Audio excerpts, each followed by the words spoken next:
குழந்தைங்களிலிருந்து பெரியவங்க வரைக்கும் எலும்பு நல்லா ஸ்ட்ராங்காக இருக்க இந்த ஒரு ரெசிபியை ட்ரை பண்ணி பாருங்கள். இந்த ஒரு ஸ்வீட்டில் கால்சியம் அயன் ரொம்பவே அதிகமாக இருக்குது. வாங்க எப்படி செய்கிறதுன்னு வீடியோக்குள்ளே போய் பார்க்கலாம். இதுக்கு தேவையானது 1 கப் அளவுக்கு ராகி மாவு. நீங்கள் கடை மாவு வாங்குறதுனாலும் சரி, இல்லை வீட்டில் இருக்கிற ராகி மாவு யூஸ் பண்ணாலும் சரி, ரெண்டுமே நல்லாயிருக்கும். இது கூட 2 டேபிள் ஸ்பூன் அளவுக்கு கோதுமை மாவு சேர்த்துருக்கேன். இது ரெண்டும் கலந்ததுக்கப்புறம் இது கூட 3 கப் அளவு தண்ணி சேர்க்க போகிறோம்.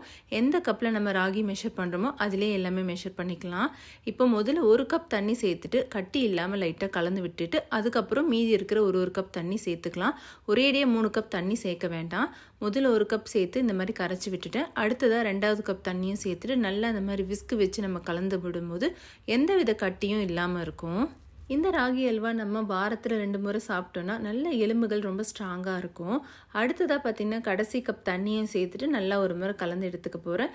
கலந்துட்டு நம்ம செய்யும் போது கட்டி தட்டாமல் இருக்கும். அதே மாதிரி நீங்கள் கலக்கும் போதும் கட்டி இல்லாத மாதிரி நல்லா கரைச்சி எடுத்துக்கோங்க. இந்த மாதிரி நல்லா கலக்கும் போது இது கூட ஒரே ஒரு பிஞ்ச் அளவுக்கு உப்பு சேர்த்து நல்லா கலந்து விட்டுக்கலாம். இது கலந்ததுக்கப்புறம் ஒரு 10 நிமிஷம் போல் மூடி போட்டு வச்சுட்டு அதுக்கப்புறம் நம்ம ஃபில்டர் பண்ணிக்க போகிறோம். இப்போ 10 நிமிஷம் கழித்து ஃபில்டரில் இந்த மாதிரி ஃபஸ்ட் டைம் வடிகட்டி எடுத்துக்கிறேன். இது ஒரு முறை வடிகட்டுறது காட்டிலும் 2 முறை நம்ம வடிகட்டி செய்யும் போது பார்த்திங்கன்னா உங்களுக்கு அந்த அல்வா ரொம்ப சாஃப்டாக இருக்கும். அது அப்படியே வாயில் கரைஞ்சி போகும். பார்த்திங்கன்னா ஃபஸ்ட் டைம் வடிகட்டி எடுத்துட்டேன்.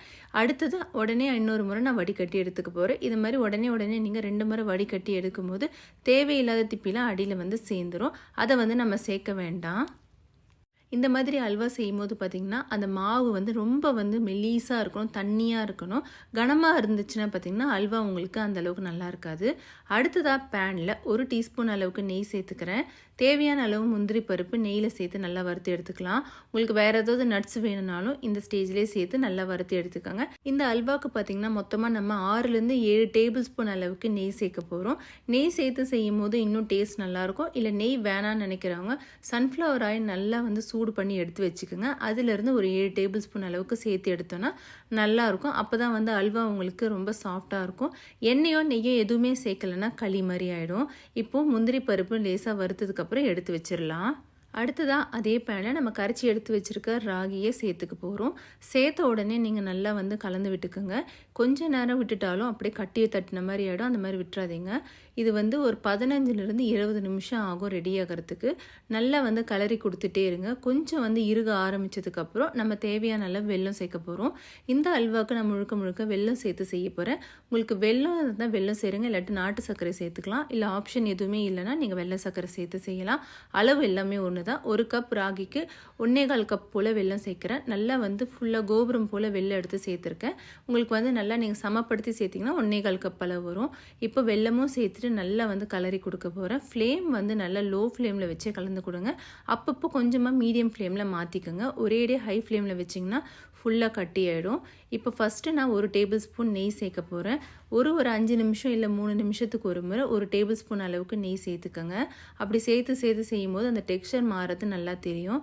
அடுத்ததாக பார்த்திங்கன்னா மறுபடியும் கொஞ்சம் நெய் சேர்க்க போகிறேன். இது பார்த்திங்கன்னா நீங்கள் கலரை ஃபஸ்ட்டு பார்த்திங்கன்னா களி மாதிரி இருக்கும். நல்லா இது குக் ஆகிடுச்சின்னா உங்களுக்கு பார்த்திங்கன்னா அப்படியே அல்வா பதத்துக்கு மாறிடும். அது நீங்கள் பார்த்தாலே உங்களுக்கு தெரியும். ஃபஸ்ட்டு இப்போ நான் கலரம் பாருங்கள், ஒரு மாதிரி களி மாதிரி இருக்குது. இப்போது அடுத்ததாக 3வது பேட்ச் நெய்யும் சேர்க்குறேன். கடைசியாக நான் கலரும் போது பார்த்திங்கன்னா அப்படியே நல்லா சுருண்டு வரும். நீங்கள் சாதா பேனில் செய்யும் போது பார்த்திங்கன்னா கொஞ்சம் அடி பிடிச்ச மாதிரி தான் இருக்கும்.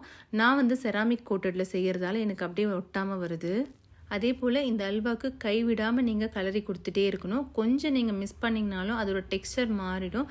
அதனால் ஓரளவுக்கு முடிஞ்ச அளவுக்கு இந்த மாதிரி கலரி கொடுத்துட்டே இருங்க. இப்போ பாருங்கள், ஓரளவுக்கு உங்களுக்கு சுருண்டு வர ஆரம்பிக்குது. முதல்ல இருந்த களி மாதிரி இருக்கிற ஸ்டேஜில் இந்த மாதிரி பார்த்திங்கன்னா ரிப்பன் ஸ்டேஜ் மாதிரி இருக்கும். நம்ம இப்படி மடித்து விட அப்படியே அழகாக அந்த மடிப்பு வந்துகிட்டே இருக்கும். அதே போல் இந்த மாதிரி நம்ம பிரித்து விடும்போது நடுவில் கேப்பும் விழணும். இந்த மாதிரி இருக்கும்போது அல்வா ரெடி ஆகிடுச்சுன்னு அர்த்தம். இப்போ வேறு ஒரு பாத்திரத்துக்கு மாற்றுறதுக்கு முன்னாடி அந்த பாத்திரத்தில் நீங்கள் எண்ணெயோ நெய்யோ ஃபுல்லாக தடவி கொடுத்துருங்க. அப்போ நீங்கள் பீஸ் போடும்போது உங்களுக்கு ஈஸியாக இருக்கும். இது நல்லா சமப்படுத்திட்டு நம்ம வறுத்து வச்சுருக்க முந்திரி பருப்பை சேர்த்து நல்லா ஒரு அரை மணி நேரம் போல் ஆற விடுங்க. ஆறுனதுக்கப்புறம் தான் நம்ம கட் பண்ண பீஸ் சூப்பராக வரும். நீங்கள் சூடாக இருக்கும்போது கட் பண்ணிங்கன்னா பார்த்திங்கன்னா அப்படியே உங்களுக்கு ஒட்டிகிட்டே வரும். இப்போ நல்லா ஆறுனதுக்கப்புறம் இந்த அளவுக்கு கட் பண்ணி எடுத்துருக்கேன். சாப்பிடும் அவ்வளோ சூப்பராக இருக்கும். டெக்ஸ்சரும் அவ்வளோ சாஃப்டாக இருக்கும். கண்டிப்பாக இந்த ரெசிபி ட்ரை பண்ணி பார்த்துட்டு உங்கள் ஃபீட்பேக்கை ஷேர் பண்ணிக்கோங்க. இந்த வீடியோ உங்களுக்கு பிடிச்சிருந்ததுன்னா மறக்காமல் சான் சமையல் ரெசிபிஸ் சேனலை ஃபாலோ பண்ணி சப்ஸ்கிரைப் பண்ணிக்கோங்க. தேங்க்யூ.